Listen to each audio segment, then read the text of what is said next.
Oi, boa noite. Agora, nessa parte da gerência de projetos da disciplina, nós vamos ver sobre o planejamento de gerenciamento do projeto. Já foi criado o TAP, o termo de abertura do projeto já foi criado e validado, e aqui, de fato, a gente vai trabalhar de forma circunstanciada para a continuidade do projeto da melhor maneira. A primeira etapa depois que se inicia o projeto é trabalhar em relação às atividades. E aí vem o foco dessa aula, que é justamente a criação de um EAP, que é a estrutura analítica do projeto, e também o WBS, que é o Work Breakdown Structure, tá? Ambos os termos são explicados no PMBOK, tá? E são praticamente utilizados em todas as empresas que trabalham de matricial forte e projetizada no mercado. Então vamos lá, vamos ver essa aula. Lembrando que toda aula vai ter uma atividade, né? Então a gente vai também passar uma atividade em relação a essa aula aqui. E espero que você, se tiver necessidade, volte à aula, né, para ver, para poder avaliar os riscos e ou qualquer coisa, manda um e-mail que a gente está online no horário da aula já respondendo. Bom, ciclo de vida do projeto, a parte inicial, tem as fases inicial, intermediária e final. Então a gente já partiu da concepção de uma ideia, que é a fase bem inicial, e já criamos um termo de abertura que vai definir, a partir de um escopo, o que vai ocorrer com esse projeto. Então, declaração de escopo, termo de abertura, equipe de gerenciamento de projetos são etapas iniciais. O primeiro deliverable entregável, na hora que eu começo a iniciar o projeto, é a parte do plano de projeto referenciada no EAP, que é a estrutura analítica de projeto. A estrutura analítica de projeto era uma das partes mais importantes na qual você vai ter um panorama, né? Ou seja, de maneira holística, de maneira aberta, você vai ter geral e também específica as necessidades de cada uma das etapas do projeto. Isso é feito no entregável denominado plano de projeto. Então essa parte é muito importante antes da gente soltar um cronograma do que vai ocorrer no projeto, criar essa estrutura analítica de projeto que vai validar a ideia e conceber as formas para a gente poder caminhar no desenvolvimento dele. Bom, então nesse contexto, né, na parte inicial, a gente explicou na aula passada a geração da parte de entrevista, como que seria feita a parte da geração do escopo e o termo de abertura do projeto, que é a etapa fase um que a gente chama desse criação de plano de projeto, tá? Onde o TAP sai como deliverable, como entregável e palpável.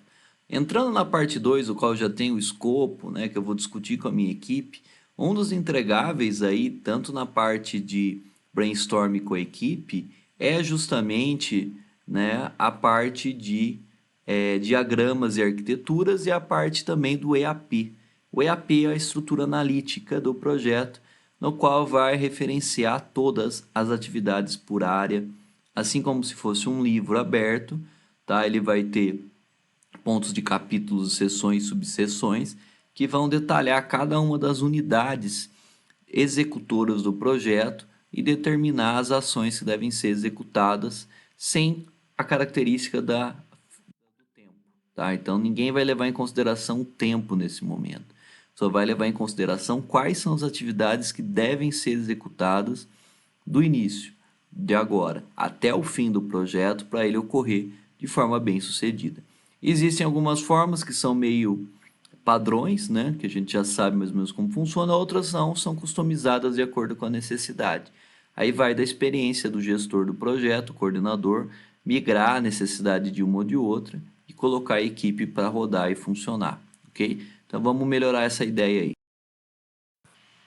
Então, como comentado, já temos o termo de abertura do projeto, a declaração do escopo, que está integrado ao termo de abertura. E agora a gente está caminhando para a criação da estrutura analítica do projeto e o plano de projeto.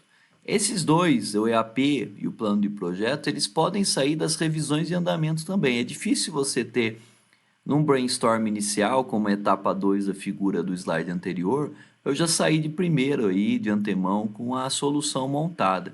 Então a gente tem que rodar algumas vezes aquele ciclo com a equipe, fazendo brainstorm, trocando informações, determinando diretrizes, alguns marcos importantes, né, ou pinpoints, como é o modelo na moda que o pessoal está falando bastante aí fora, para determinar quais são os pontos chaves aí para entregar o projeto, tá? Fase a sua fase, o que que vem antes, o que que vem depois, o que que é pré-requisito disso, tá? Quem é importante para aquilo. Então, na fase 2, mostrando lá em cima naquele diagrama do slide anterior, muitas vezes esse brainstorm e evaluate revision são feitas diversas vezes até a gente refinar a ideia, principalmente do EAP, né? No caso do escopo, não é legal ficar refinando muito, como eu falei na aula passada. Mas o EAP, a estrutura analítica do projeto, é legal a gente fazer algumas versões para melhorar ela até ter uma versão final. Às vezes algumas empresas multinacionais te apresentam o EAP pronto de projeto, né? Que às vezes é bem completo. Mas não é o caso nosso aqui, vamos exercitar ele para gerar a nossa maneira. Tá? Então vamos lá. Então, só para ficar registrado, né, algumas premissas que a gente tem que pensar, né, da necessidade do Evaluate Revision ou revisão de andamento, é aquilo que você tem que se perguntar aí, depois de feitas as primeiras etapas. A gente está seguindo o escopo inicial no projeto? Será que o escopo não mudou com uma ideia de um, ideia de outro? Então, cabe ao líder do projeto, ao gestor do projeto, ao coordenador do projeto, todos os nomes são iguais, é o gerente do projeto, né, dar o norte para que não saia do escopo, mas se tiver que sair do escopo, tem que fazer revisão. Estamos modificando algo de essencial que foi especificado como requisito funcional do cliente final? Bom, requisito funcional, pessoal, não pode ser alterado. Se foi funcional, tem que seguir a risca, tá? Não funcionais também tem que fazer evaluate revision, mas é algo mais tranquilo dependendo da necessidade. Outra questão, temos necessidade de comprovar todo o tempo com o escopo e plano do projeto, o andamento do projeto, isso é fundamental. E o último item, se necessário, realizar adequações ao plano com o consentimento do cliente. Às vezes, pessoal, a gente faz isso em relação à equipe interna, mas não avisa o cliente final. O stakeholder denominado cliente final, ele tem que saber quando se altera algum requisito. Mesmo que ele não fale a nossa língua, a gente tem que traduzir isso para ele. Ó, a gente ia fazer com tal tecnologia, mudamos para tal. Ó, a gente fazer um requisito X e agora eu vou ter que fazer de outro jeito. Se for requisito funcional, com certeza vai ter que ser avisado o cliente final. Mas o próprio PMBOK diz que todos os tipos de adequações têm que ser avisado o cliente final. Afinal de contas, é ele que vai receber o desenvolvimento da ferramenta ou do que você estiver fazendo. Tá? Isso é importante, independentemente de ter um sponsor, um patrocinador ou não. Então, como eu comentei, né, para gerar a parte 3, a fase 3 ali do nosso diagrama, que são os diagramas de arquitetura, os planos ou plano de projeto, suporte e planejamento, aí já sair, por exemplo, com o Gantt, que é a gestão de tempo, a gente vai aprender a fazer com um cronograma correto, eu preciso, como eu falei, passar por N etapas, N loops ali dentro do brainstorm de equipe, né? Evidentemente, o coordenador ou gestor ou gerente de projeto, o líder, sei lá o nome que é dado à sua empresa, ele tem que trabalhar de forma satisfatória a obter todos os entregáveis ali da fase 3, tá? E não adianta ser meia boca, quanto mais detalhado, mais ponderado em cima dos requisitos do escopo, funcionais e não funcionais, melhor, teoricamente, vai ser o desenvolvimento da ferramenta ou do hardware que está sendo realizado ou o projeto de engenharia, tá? Isso é comprovado, né, por uma questão empírica de uso em campo, que quanto mais a gente está seguindo à risca a documentação criada, e quando surge qualquer dúvida e discussão da equipe, voltar a essa documentação para avaliar a relação que ela tem com o dia e o problema que ocorreu, isso é fundamental, né? Isso é como se fosse a Bíblia que você vai seguir do projeto. E aí qualquer dúvida, você pode, como líder, falar, e aí, vocês voltaram no plano de projeto para ver se tem isso? Né? Será que a gente vai ter que fazer uma mudança? Será que já não está lá detalhado? A gente trabalhou bastante tempo nisso, né? Provavelmente esteja lá. Essa é uma questão importante. Bom, segundo então o plano de gerenciamento do projeto, o que a gente tem no PMBOK, que ele pede como entrada fundamental para a gente realizar, é a declaração do escopo preliminar, que já foi feito, os processos de gerenciamento. Às vezes as empresas têm alguns entregáveis no processo de gerenciamento de quaisquer projetos e eles têm que ser satisfeitos, né? Alguns fatores ambientais, cada empresa tem o seu jeito de trabalhar, assim como a gente viu na aula de fatores organizacionais, né? E os processos internos. Então, independentemente desses itens, esses 4 itens e a adequação do plano, a gente vai ter que sair com o plano de gerenciamento de projeto, que vai dar, com certeza, a base para a gente poder acompanhar o projeto ponto a ponto, item a item, no decorrer do desenvolvimento e poder, no final, falar se ele está de acordo com o que a gente pensou inicialmente, se teve alguma mudança em relação a tempo ou custo, ou risco, né, devido a um risco, ou algum outro fator, mas que de fato a gente seguiu uma diretriz, um norte, né, um manual, né, um ponto que a gente tem de partida e tem como seguir ali para ter os parâmetros para saber se a gente está o quão bom ou ruim no decorrer do projeto. Evidentemente tem que ser executado, monitorado, controlado e sempre um projeto tem que ser encerrado. Lembrando que a definição de projeto é uma ação temporária para execução de algo, ok? Então, quais são as ações que a gente tem que determinar para o gerenciamento de projeto? Então, primeira coisa é criar esse EAP, essa estrutura analítica, a gente vai ver as definições. Depois disso, detalhar esse EAP, criou, já detalhou, usar diagramas de apoio que explicam o que está ocorrendo e aperfeiçoar o EAP para virar um Gantt, né, que a gente vai ver na aula mais à frente, que é a aula de gestão de tempo. Com o Gantt, né, que é um gráfico que vai gerar um cronograma como saída, a gente vai ter basicamente tudo o que necessita para o nosso trabalho, assim como no seu TCC, né, que é uma das bases que a gente vai ter que evoluir para você ter esse documento aí em mãos e é o que a gente vai seguir até o final do desenvolvimento do seu trabalho de conclusão de curso aí na faculdade nesse semestre que está por vir. Então é muito importante essa etapa, um EAP tem que ser feito a várias mãos, às vezes é difícil a pessoa fazer sozinho, é bom ter opiniões, tá? E principalmente se tiver feito o TCC em dupla, e aí a gente tem que executar passo a passo e sempre revisar antes de colocar ele como um entregável de alguma versão do nosso EAP, ok? Então vamos melhorar essa ideia do EAP. Bom, um EAP é uma decomposição, né, em níveis, ou seja, hierárquica, orientada à entrega de cada trabalho executado. Então você tem que como se fosse criar um sumário dos itens que vão ser executados e definir todos eles dentro já do escopo que foi estabelecido. Depois o EAP você vai subdividir o trabalho em partes, né, em partes menores, partes maiores, até chegar num consenso, né, do nível mais baixo, que é o nível mais detalhado, até o nível mais alto, que é o nível que você consegue passar ali para a diretoria, para o cliente final, ou para o sponsor, né, para mostrar o quão está a ideia do projeto. Agora, para descer o nível é importante para as equipes, né, as equipes de desenvolvimento, de TI, de hardware, de engenharia, para você mostrar até onde você vai dividir em pacotes únicos de trabalho, para você chegar lá na frente, não no EAP, mas um passo mais à frente, e determinar quantas horas você tem para cada atividade. Então, para você chegar nesse pacote de trabalho, você tem que descer bastante o nível do EAP.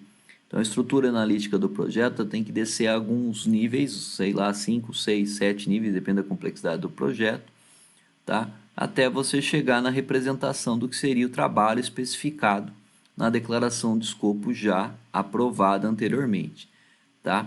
Lembrando que esses componentes compõem o EAP auxiliam todas as partes interessadas, todos os stakeholders a visualizar as entregas do projeto como um todo. O conjunto dos itens das caixinhas do EAP ou dos capítulos, se você criar como se fosse um livro do EAP, devem gerar no final um capítulo final, que é a entrega do deliverable principal, que é o produto que a gente deseja. Se não for isso, o EAP está errado. Tá? O EAP está gerando algo que não é de interesse final do escopo já aprovado. Bom, então aqui a gente tem o primeiro EAP, mais genérico, que está no livro, né, no PMBOK. Então tem lá o projeto, as fases, está vendo que no fase 1 eu ponho reticências, que eu só deixei ela no mais alto nível. E aí fase 2 eu desço o nível, então eu tenho a entrega 2.1, entrega 2.2, da entrega 2.2 vai gerar 2.2.1, da 2.2.1 vai gerar 2.2.1.1, 2.2.2.2, 2.2.2.3 e assim por diante. Perceba os níveis, né? Vamos descendo os níveis de acordo com a complexidade da ideia. Se a gente pensar em relação ao projeto de desenvolvimento de software, poderia ser muito bem assim. Projeto, fase 1 seria infraestrutura, né, de serviço, no caso servidores, né, infra para funcionar. A fase 2 poderia ser geração de requisitos ou não, Poderia ser banco de dados, ou poderia ser interfaces, aí eu entro em mockup, entro em entrevista com o cliente, validação, design participativo. Aí fase 3, já seria a regra de negócio. Fase 4, teste, né? Validação de teste, homologação, por exemplo, na fase 5, e 6, aceitação e encerramento, e assim por diante. Tá? Se for em âmbito geral, só para gerenciamento, também pode ter outras. Então, vamos ver alguns exemplos que a gente tem em relação a isso. Tá? Em hardware, tem um meio jeitão para trabalhar, né? Automação, etapa de a concepção da ideia, fase 1, né? Depois, comprar equipamento, aquisição, depois, teste e validação, criação de projeto de circuito impresso, geração de projeto baseado em placa de circuito impresso, modelagem, né, corrosão de placa, validação de componente, funcionamento em conjunto, simulação, validação do teste, e aí teste com o usuário final, né, e concepção da ideia final, validado o objetivo. Aqui um outro exemplo, né, você tem um produto de software também retirado do livro. Então lá eu tenho a etapa que ele criou como uma fase de gerenciamento de projeto, com planejamento, reuniões, administração. Depois, requisitos do produto, software, documentação do usuário, materiais de treinamento. Depois, outra parte do projeto detalhado, software, documentação do usuário, materiais do programa de treinamento. Depois, a parte de build, construção do software. Do software, construção, build, você explora aquela caixinha software e fica gigante. Depois, documentação do usuário e assim por diante. Perceba que nesse modelo você tem sempre software, documentação e materiais. Pode ser um jeito mais estanque, né, mais travado de geração aí do que seria cada uma das etapas. E aí no final sempre fechando com a integração e testes aí com o usuário final chave. Tá? Esse é um modelo, um exemplo também de EAP. Eu particularmente não gosto quando deixa muito genérico. Lembrando que o PMBOK, nesse caso, ele é genérico, ele não é só para a área de software, né? Ele é para a área de engenharia como um todo, qualquer tipo de projeto, tanto da área administrativa também. Então ele pega a nossa área como exemplo, né, e trabalha num âmbito bem geral, né? Não entra muito em detalhes. Eu já prefiro um detalhamento bem maior, que é o que você tem capacidade de fazer com o que você já viu no curso até agora, né? No curso, eu digo, de bacharelado de sistema de informação. Então vamos melhorar essa ideia. Esse daqui é o EAP do exemplo do correio, que a gente viu aula passada, que ficou até uma parte de estudo de caso, né? Que eu comentei na aula, tudo. Então vamos dar uma olhada, olha só que interessante. O projeto, que é o item 1, né? Aí o item 1.1 é a parte de gerenciamento. Só na parte de gerenciamento do projeto tem o escopo, declaração de escopo, o EAP, o dicionário de EAP, cronograma, orçamento, planejamento de recurso humano, matriz de responsabilidade, quem é responsável por o quê, plano de risco, plano de qualidade, plano das comunicações, plano de gerenciamento das aquisições, plano integrado de mudança, apresentação do plano de gerenciamento do projeto, geral, de forma específica, tá? Em cada item, geral no último. E aí a parte de controles, o que são feitos, reuniões, relatórios, site de intranet, etc. Lembrando que quanto maior a organização, mais administrativo, mais genérico fica o nosso EAP, né? Então, o foco agora é gerar um EAP que não seja nem tanto muito específico, nem tão geral como esse, né? Que acaba dizendo tudo, mas acaba não especificando nada. Né? Na ideia que é do seu TCC, você tem que descer um pouquinho mais o nível, para a gente já entender de melhor forma como que você está criando a arquitetura da solução que você pensa em relação ao escopo que já foi validado. Tá? Então, esse aqui é mais um exemplo de uma estrutura analítica de projeto, só que agora criada como se fosse um capítulo de livro. Veja aí, 2, 1 e assim por diante. Continuando o exemplo dos Correios, aí o item 1.2, olha que interessante, estudo de viabilidade. Aí ele detalha mais ou menos as atividades que ele tem que executar lá com relatório de pesquisa com o cliente, impacto no negócio, o payback, né, que é o período de retorno, e aí pesquisa, opções de tecnologia, benchmark, fornecedores, relatório, aprovação de relatório de pesquisa. Tá? Perceba que ele coloca um marco, né, ali entre parênteses. Marco é algo que ele tem que de fato entregar, né, algo que tem que ser entregado de toda aquela fase. tá? Então isso é muito importante. O marco em inglês a gente chama de milestone, tá? O milestone ou marco é aquele entregável, aquele deliverable que é palpável para medir e ter um nível de satisfação em relação a todas as atividades. Ele pode ser um documento, ele pode ser uma interface, ele pode ser um dump do banco de dados, da estrutura do banco, ele pode ser um documento de requisito, ele pode ser um monte de coisa. Perceba isso que todos os itens em seleção, contratação, implementação, implantação, testes, todos eles no final têm um marco, tá? Então isso é muito importante dizer que esse marco ou milestone é o deliverable, é o entregável que eu tenho da fase, tá? Eu quero que vocês comecem a pensar dessa maneira para o TCC. A cada um desses itens que você colocar, eu tenho que ter um entregável correspondente para mostrar para o meu orientador, tá? Para validar ou com o meu usuário final ou para ver com o orientador e assim por diante. Todos devem saber os entregáveis no início do projeto. Bom, como já comentado desde o início da disciplina, todo projeto tem que ter um fim. Então, a etapa de fechamento ela tem que ser uma fase do projeto. Então, item 1.8 ali no diagrama, no EAP do correio, né, ele determina o encerramento do projeto. O que será encerramento do projeto? É uma carta do cliente que entrega que está ok? É uma validação? É uma homologação? O que é? Então, depende de cada tipo de projeto. Mas lembrando que um projeto é um esforço temporário, né, para execução de atividades para um fim específico.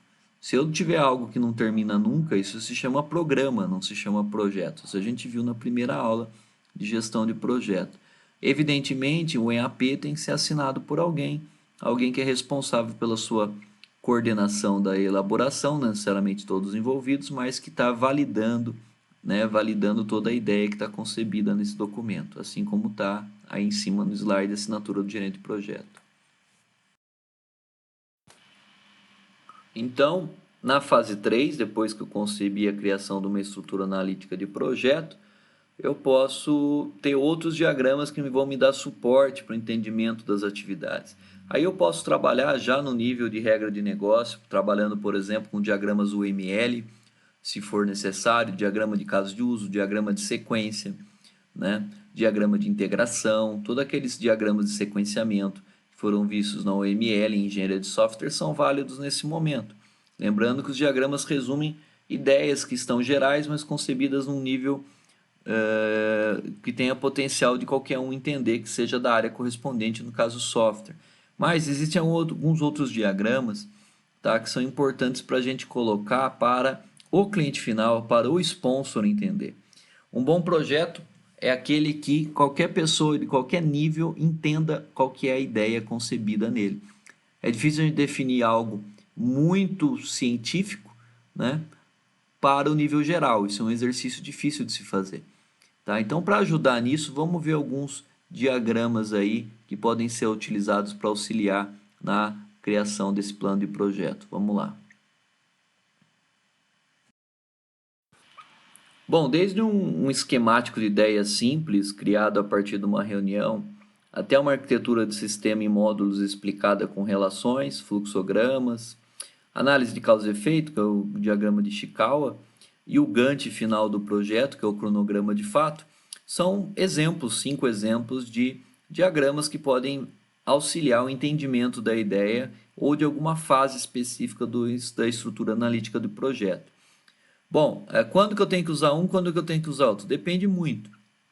Nós, na área de TI, a gente acaba utilizando vários deles. Alguns gostam mais de um ou de outros, ou alguns criam apenas um esquemático, ou criam de fato um organograma, e aí por aí vai, um fluxograma. Um MER, por exemplo, um modelo entidade de relacionamento, é clássico, né, para a área de banco de dados. Mas será que só banco de dados eu preciso ter diagrama? Será que eu não consigo documentar melhor as coisas que estão ocorrendo de fato? Ah, legal, professor, vamos trabalhar com ML. Tá, tem só o ML? O seu cliente final vai entender o ML? Como que eu faço a melhor interface de comunicação com o meu cliente final, com o meu patrocinador, para que ele entenda de fato o que está sendo executado no projeto? Tá? Então eu tenho exemplos como esses 5 que a gente vai ver agora aí para idealizar isso. Bom, em cima do brainstorm, o tempestade de ideias, eu posso gerar aí uma divisão, por exemplo, em módulos, um diagrama geográfico, um diagrama de posicionamento, ou qualquer loucura de seta para cima, para baixo, que a gente crie de uma forma hierárquica, numa forma definida em algo, de uma sequência ou não, né, no tempo, algumas ações. Ou ao menos eu divida, por exemplo, algumas ideias e eu penalize essas em relação ao escopo. Enfim, é difícil entender a questão do brainstorm. Qualquer possibilidade, desde uma anotação um papel de pão até uma anotação mais elaborada que gerou um Scrum, né, para você, uma reunião de Scrum, alguma coisa assim, em metodologia ágil, ela pode ser levada em consideração para você criar ou introduzir isso no planejamento de escopo, para que, sempre lembrando, esses que eu estou comentando é para o pessoal não técnico entender o que o pessoal técnico está fazendo, tá? Para o pessoal técnico, às vezes tem os diagramas, já conversei isso no slide anterior, o ML, MER, MER estendido, DFD, fluxograma, né? Então, todas as sequências dos diagramas que a gente tem em engenharia de software são válidas para esse intuito, né? Diagrama de componentes, criação de componentes, interligação, design patterns, tudo isso é levado em consideração lá. Mas um brainstorm ou um diagrama como esse também é válido, no caso, para entendimento da ideia, onde eu posso até criar uma historinha do que é o projeto, do que é o produto que eu estou criando aí, tá? Essa é uma ideia válida também. Bom, uma outra ideia é você ter um diagrama arquitetural e modular, assim como se fosse como foi aprendido em rede, você não tinha lá as camadas ISO, OSI, camada TCP/IP, aí camada 1, camada 2. Tá, então eu posso também criar uma ideia de projeto, falar para o cliente, olha, eu estou aqui nesse módulo agora, módulo de segurança. Quando acabar ele, eu tenho que servir de base para o módulo de integração. Tá? Já criei um módulo de armazenamento.